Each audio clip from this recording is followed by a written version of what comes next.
Друга половина 20-х років 20-го сторіччя – це період активного пошуку нової архітектурної мови, причому пошуку в цьому світі, у Німеччині, у Франції, у Радянському Союзі. А для нашої розповіді це дуже важливий період, тому що трансформувався український архітектурний стиль у межах загального модернізму, конструктивізму. І розповісти про це, на мій погляд, краще за все на прикладі відомого харківського архітектора Сергія Григорєва, якого називали архітектором українських столиць.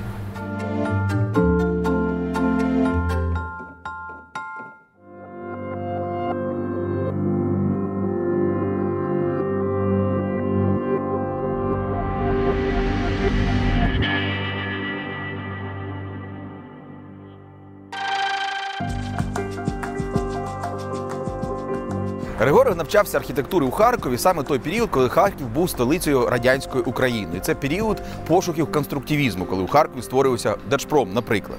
І він закінчив Харківський архітектурний факультет тоді, коли починалося активне будівництво саме у столичному місті. І один з перших будинків, який він побудував, взагалі перший будинок, який він побудував, це оця будівля на розі вулиці Чернишевської і Маяковської. Чернишевська, 88, вона має назву. Це житловий будинок для робітників Південної залізниці, Харківської залізниці, і побудував Григорєв його на тлі загального конструктивізму дуже так артистично, тому що ця будівля виконана в рисах необарока, але не такого необарока, який був притаманний для, скажімо, для Дмитра Дьяченка, а власне григорівське бароко, і тут можна углядіти і конструктивізм, і якісь елементи українського модерну. Це дуже таке артистичне сприйняття цього синтетичного стилю. Але оці фронтони, всі ці елементи, які притаманні необарокової споруді, вони тут присутні.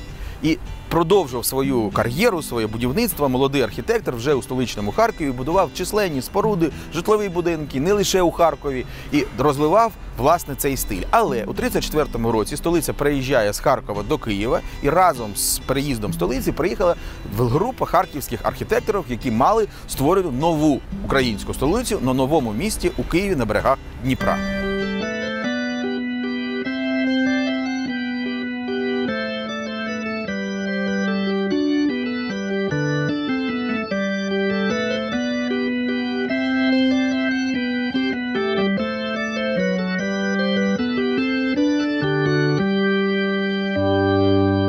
Ми зараз з вами у Києві, на Липках, у кварталі елітному 30-х років, та і зараз. Тому що біля Верховної Ради, біля Кабміну і в цих будинках мешкали вся еліта української, радянської України. На всіх цих будинках численні меморіальні дошки про художників, артистів і, в першу чергу, звісно, наркомів, більшовиків, командармів, військових, всіх таких посадовців. І автором цих будинків для першої радянської української еліти у нової столиці у Києві був Сергій Григорєв.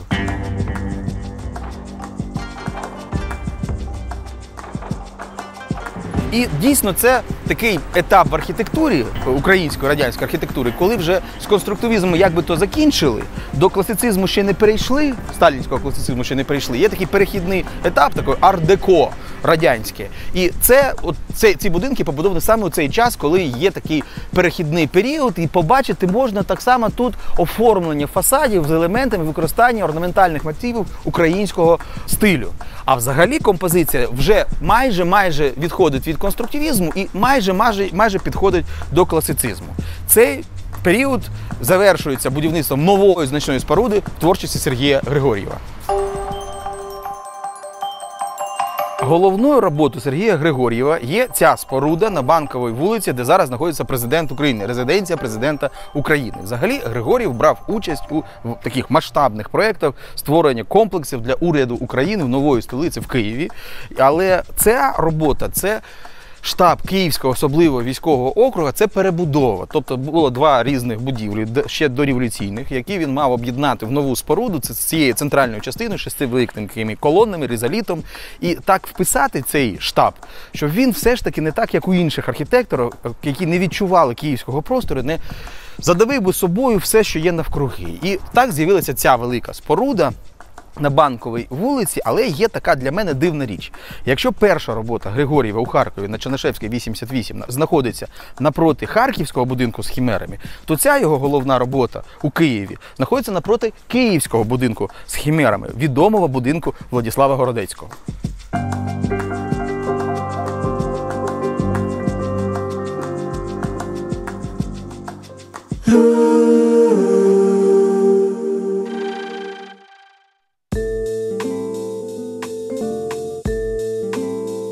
Останній період пошуків українського стилю пов'язаний з тим часом, коли вже закінчилася Друга світова війна і почалася епоха сталінського ампіру. І взагалі асоціюється оцей період з Києвом, з реконструкцією Києва після війни.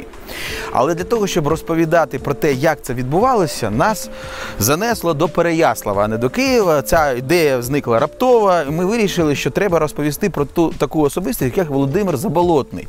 Бібліотека, архітектурна бібліотека в Києві носить його ім'я. І взагалі це фігура дуже така хрестоматійна, дуже радянська, дуже така канонічна з точки зору історії радянської архітектури.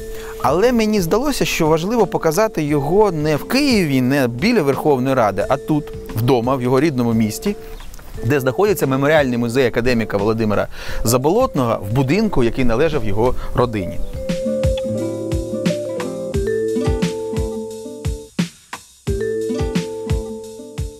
Серед численних робіт Володимира Заболотного є одна, яка зробила йому славу, зробила його значною постаттю української архітектури. Це конкурс, який був оголошений на будівлю Верховної Ради УССР, коли столиця переїхала з Харкова до Києва.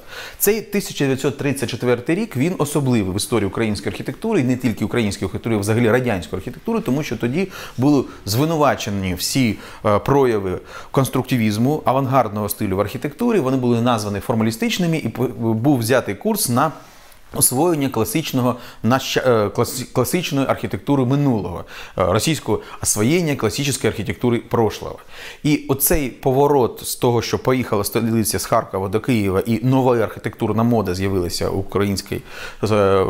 Українській Республіці, він був відмічений створенням нового урядового кварталу у місті Києві, нової столиці, були численні пропозиції різних архітекторів, і серед них був молодий ще архітектор, такий талановитий архітектор Володимир Заболотний, який закінчив архітектурний інститут, навчався у видатного архітектора Павла Альошина, головного архітектора Києва. І його пропозиція Володимира Заболотного, отримала першу премію і виграла цей конкурс вже в третьому турі. Ми всі знаємо цю будівлю, але якщо подивитися на неї так професійним оком дослідника, це такий період, коли конструктивізм вже майже закінчився, а неокласицизм ще не зовсім почався, якщо дивитися на роботу Заболотного. Це такий був перехідний етап, як би то сказали, радянського раннього ар-деко, стиля декоративного. І хоча на цей час вже існували гоніння на українських архітекторів, які шукали свою власну індивідуальність, Заболотному вдалося протащити сюди в будівлю Верховної Ради оці всі українські народні мотиви, воздоблені і фасадів здані, і елементів, і всередині цього. Тому в цьому музеї, меморіальному музеї Володимира Заболотного, в його рідному місті Переяслав, в його рідному будинку, ми майже не знайдемо оригінальних меблів з цього будинку його сім'ї, але багато саме меблів з Верховної Ради України. І всі ці банкетки, крісла, часи, шафи – це різна мебля з Верховної Ради СССР.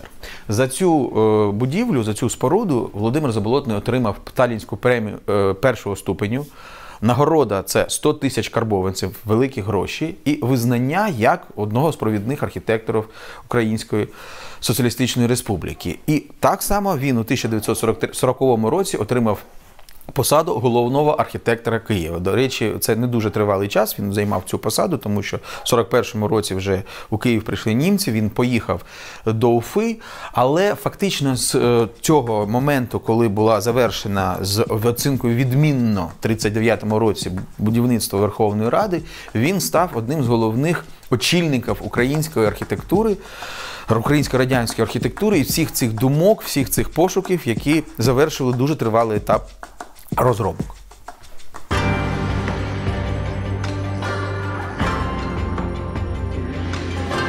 Будинок Верховної Ради у Заболотного вийшов, на мій погляд, не лише як приклад такої чудової архітектури, власне, нашого вітчизняного ар-деко, а він дуже легкий, він дуже світлий. Наш, власне, White House. В ньому є така якість, яка називається терміном елегантність. Важко пояснити, що таке саме елегантність. Красиво? Так, красиво, але більш ніж красиво. Нарядно? Нарядно, але все ж таки так нарядно, що воно не кидається в очі.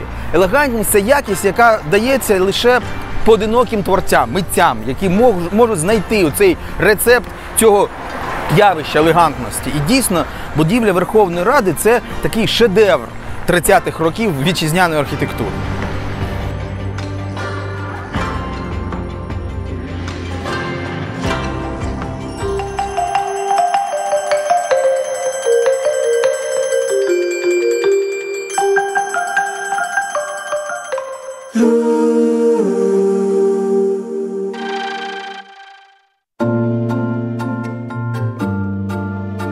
У 44-му році минуло 4 десятиріччя пошуків українського архітектурного стилю з різними етапами формування стилю, перетвореннями. І після звільнення Києва почався процес відновлення Хрещатика. Головна вулиця столиці України, Києва, була в руїнах. Вона була знищена цілком у серпні-жовтні 41-го року, і конкурс на відновлення Хрещатика – це була якби такий індикатор туди, куди йде радянська, не українська, радянська архітектура взагалі. Конкурс був об'явлено у 44-му році, то ще триває війна, і перший етап зібрав численну кількість радянських архітекторів, не лише українських радянських архітекторів, а й архітекторів з Москви, з Ленінграда. Понад 300 проєктів було у першому турі конкурсу, і вони якби-то показали думки, різні думки, які існували тоді. Вже був зовсім інший етап в сприйнятті архітектури в Радянському Союзі. Це був стиль імперії, тому що війна йшла до кінця, відчувався дух перемоги, і цей стиль імперії, він мав зовсім інші риси, ніж той стиль класицизму, сталінського класицизму, який існував перед війною. Тобто це був більш такий помпезний, монументальний, важкий стиль з великою кількістю такого важкого оздоблення. Фактично, пропозиції по перетворенню Хрещатика після війни – це пропозиції про те, як буде архітектура визначатися не лише у Києві, не лише у радянській Україні, а взагалі і в Москві, і в Ленінграді, і в Харкові, і в Одесі, взагалі де-небудь. Тому що це був перший такий масштабний проєкт, навіть не архітектурний, а урбаністичний.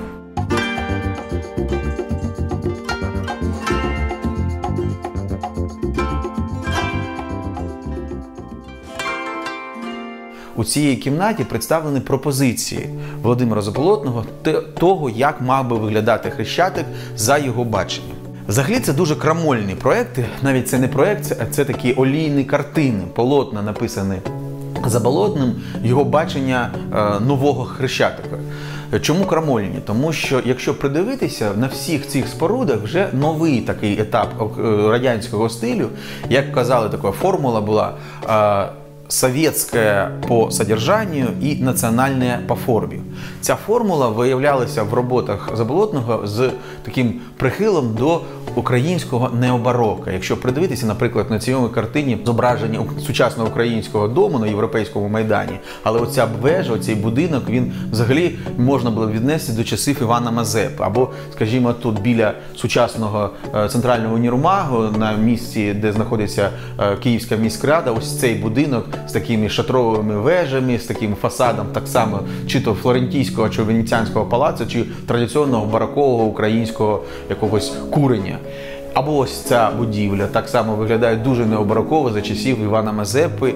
Ну і насамперед найзразковіше виглядають оці дві картини. Це Майдан Незалежності, будівля головпочтамту, ми її впізнаємо дуже легко, а все, що навкруги цього розташоване, це такий гімн української традиції архітектурної, гімн українському барокко. Його проєкт реконструкції Хрещатика не переміг, але коли ця ідея була, цей проєкт був відданий іншому архітектору, учню, до речі, Заболотного, Анатолію Добровольському, Заболотний став в 45-му році на той час президентом Української академії архітектури. І на базі Української академії архітектури було створено декілька інститутів, до речі, художньо-промисловий, який став за мету розробку і виконання різних таких елементів оздоблення архітектури. Так була створена лабораторія керамічної майстерності, вона існувала на території Софії Київської, як ідея якої так само Заболотного, і всі ці елементи оформлення фасадів будівель на Хрещатику, те, за що він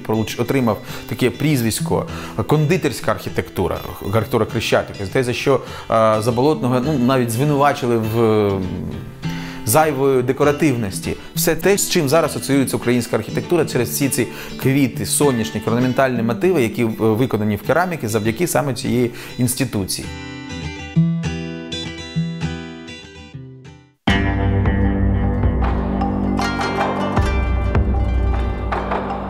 Відверто кажучи, в мене була певна упередженість про особистість Володимира Заболотного. Це така офіційна людина, така постать академіка, архітектора, президент Академії архітектури УССР. І я від нього відносився як такої номенклатурної особистості. І взагалі це моє відношення, воно розповсюджувалося на всю цю архітектуру 50-х років. Архітектуру ампіру, українського ампіру, стиля імперії.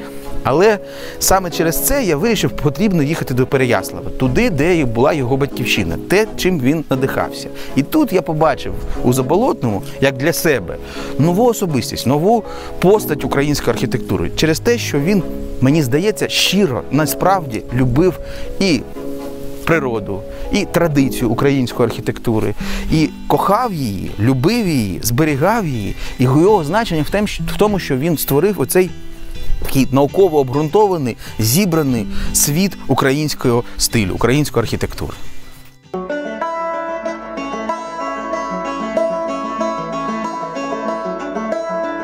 Завдяки відновленню Хрещатика наприкінці 40-х, на початку 50-х років сформувалася ідея нової архітектури, ампірної архітектури, соціалістичною за змістом та національною за формою. Тому що вона була так само серпами, молотками, зірками, всіми іншими причандалами радянської ідеології, але численна кількість елементів декору та оздоблення мала суто українське походження. Спасибі так само треба сказати Володимиру Заболотному, який створив цей інститут кераміки і досліджував українську традицію в архітектурі та декоративно-житловому мистецтві. І дійсно, якщо придивитися до цих будинків на Хрещатику, підняти очі від землі, подивитися на всі ці плитки, кахлі, оформлення цієї арки, навіть оці миски, які бачиш, опішнянську кераміку, національну, народну кераміку у цих великих розетках, мисках на фронтоні цієї арки, ти розумієш, що це щось дуже суто українське, але й радянське одночасно. І оце поєднання, воно стало формулою не лише для радянської України, так само до Середньої Азії, до Грузії, де так само використовувалася традиція народного мистецтва у радянських спорудах. І Хрещатик став настільки хрестоматийним, звичним для нас символом цієї епохи, такої дуже мажорної, дуже радісної, епохи перемоги, епохи цих 50-річчя 50-х після війни, що він асоціюється з дуже радянською якоюсь історією. Але якщо придивитися скрізь цю радянськість, ти побачиш український модерн, українське бароко, українську традицію. І взагалі, піднімайте очі від землі, якщо ви приїхали до Києва, якщо ви крокуєте Хрещатиком, ви побачите всі ці соняшники, всі ці квіти, всі ці мотиви, з яких ми починали ще на початку 20-го сторіччя розповідати вам про генезу українського архітектурного модерну.